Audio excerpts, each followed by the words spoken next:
Hello! Welcome po dito sa Unicorn Princess Tarot. Ito pong reading natin na ito ay para sa mga Leo, Sun, Moon, Rising. Ayan, i-check mo yung natal chart mo, especially yung yung rising sign mo, yung sun sign mo yan, at moon sign mo.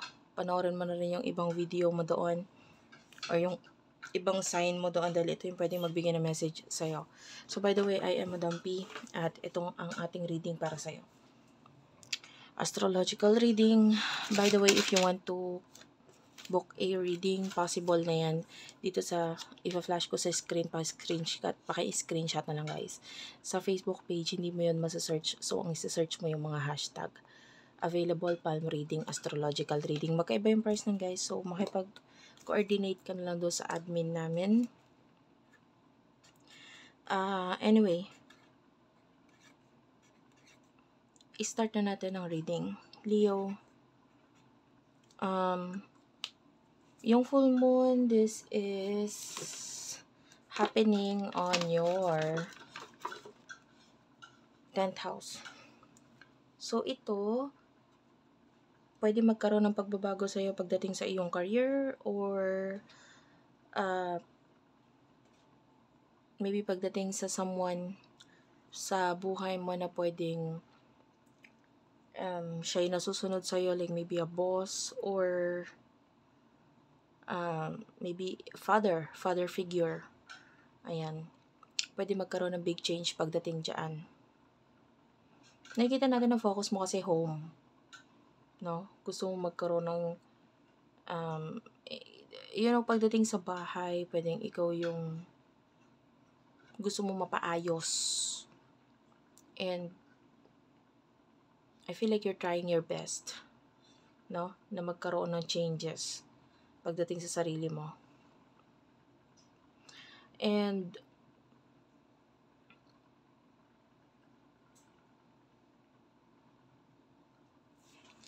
some of you, there's a big transformation nga pagdating sa iyong work, career.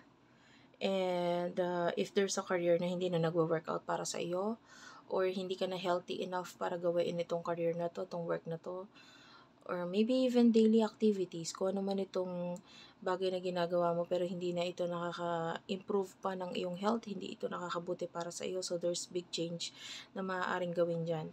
Some of you, kung ikaw ay may bisyo, kung ikaw ay may like eating foods na alam mong hindi ito healthy para sa'yo, so there's a possibility of changes pagdating dyan. Kung hindi man ito sapilitan, kasi yung iba sapilitan, maybe someone in your home, maybe your father, your mother, or people in your life will tell you na wag mo nang gawin yan, wag mo nang isipin yan, or wag mo nang ipilit yan dahil hindi naman yan nakakabuti or nakakatulong para sa'yo, lalo na sa health mo. So, maaaring ito ang maging effect ng full moon sa'yo to make changes na mas makakabuti para sa'yo. Whether ito ay sa health, career is also affected. Yun nga, kasi nga, hindi ka naman talaga makakapag-work ng maayos kung sa health mo is hindi ka physically okay. So some of you will, yung iba not only physically, mentally, ayan, emotionally, okay pa ba yung pakiramdam mo? Kasi kung hindi, nakakita tayo ng changes na maaaring gagawin mo in order for you na mas ma-focusan yung mga bagay na mas makakabuti para sa'yo. So, yung iba sa inyo, there's also high chance of new career or new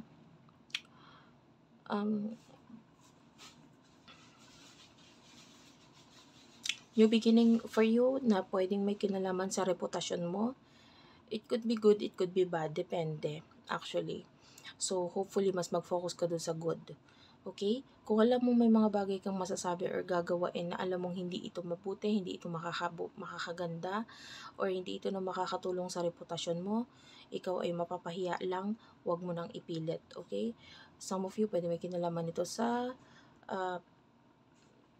maybe revealing a secret or revealing your emotions to the public. Don't do that around this time. No? Yung pagpo-post mo ng something sa social media, dahil feeling mo ito makakabuti para sa'yo, sa emosyon mo, sa mental health mo, don't do it. Lalo na kung alam mong ito ay hindi maganda or magiging usap-usapan or magiging chismis para sa iba. So, be careful. Kasi nakakita tayo ng Ang maapektuhan dito is you, ikaw. Emotionally, spiritually, and whatever itong mga nasa isip mo, pwedeng hindi rin siya mag-workout talaga para sa'yo. So, better just stop thinking of doing some stupid stuff around this time of full moon. Ayan. Dahil ito magdudulot talaga ng big change sa'yo. Pwedeng pati sa trabaho, maka-apekto ito. Dahil pwedeng yung boss mo, yung mga katrabaho mo, makita nila, malaman nila yung mga bagay na pinagagawa mo na hindi maganda. So, lalo na kung ito ay may kinalaman uh, sa loans, sex, whatever kind of death or ending, transformation na nangyari sa buhay mo. Well, kung natapos na yung mga bagay na yun, just let it be. Tapos na yun. Mag-focus ka na lang sa new beginnings. So, wag mo nang ibalik at ibalik yung mga bagay na nangyari sa nakaraan para hindi na ito maka-apekto pa sa future mo, lalo na kung unhealthy or toxic na ito, kasi pwede maka-apekto ito sa health mo. Okay? And also,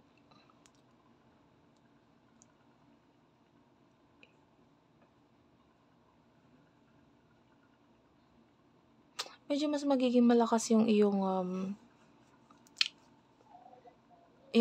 yung dreams mo, yung may kinalaman sa spirituality. Kung ikaw ay nakapag especially nanonood ka ng mga tarot readings or astrological reading, malaki yung mga matutulong nitong mga ito. Sa'yo, there could be a message there. So, not just this full moon, pero before and after, days before and after, kung ano man yung mga napapanood mong video, or maybe yung iba sa inyo, may chance na makapag-connect talaga sa astrologer, sa tarot reader, and that could give you advice kung ano yung dapat mong gawin sa buhay mo. You should listen to that kasi ito yung perfect time na hindi ka muna dapat nakikinig sa sarili mo, especially kung alam mong gusto mong gawin yung isang bagay na alam mo kahit ikakasama mo, pero yung iba sa inyo malakas ang loob mo. Okay? So, you really need the guide around this time. And, yeah, big change pagdating sa home. Yung iba sa inyo, maybe, you will become more creative. May lalabas mo yung creativity mo, yung beauty mo. Yung iba sa inyo may changes pagdating sa beauty.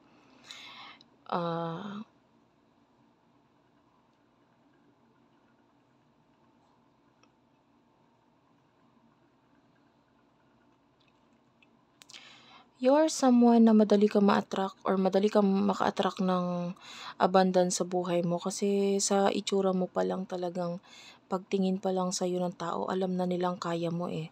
Alam na nilang magaling ka, alam na nilang marunong ka. Hindi ka pa nagsasalita, hindi ka pa nagagawa ng kahit ano, they already believed in you. You are someone na kayang makapagpaniwala ng mga tao because you are a person na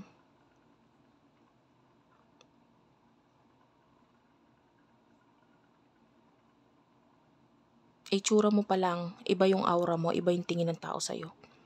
So, that is, use that as an opportunity para mag-gain ng abundance and also respect. Okay? So, ibigay mo yung respeto na yun sa sarili mo by just focusing on your beauty, focusing on your outer, just shine. You are a Leo. Sanay ka mag-shine. Yung iba hindi. Kung hindi ka man sanay mag-shine, talaga mapapansin at mapapansin ka ng tao. Ruling planet mo is si Sun. Mas maganda wag mo isang tabi mo yung emosyon mo. Okay? Focus on the things that is more important for you right now rather than yung emotions mo. Kasi around this time, hindi siya dapat pinapagana.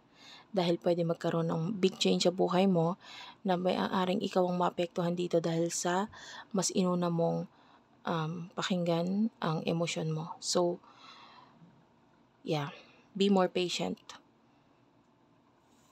You are a Leo, you are a fire sign, you are someone na talagang pag may ginusto, pag may giniit. 'Di ba? Fire sign are, action sign.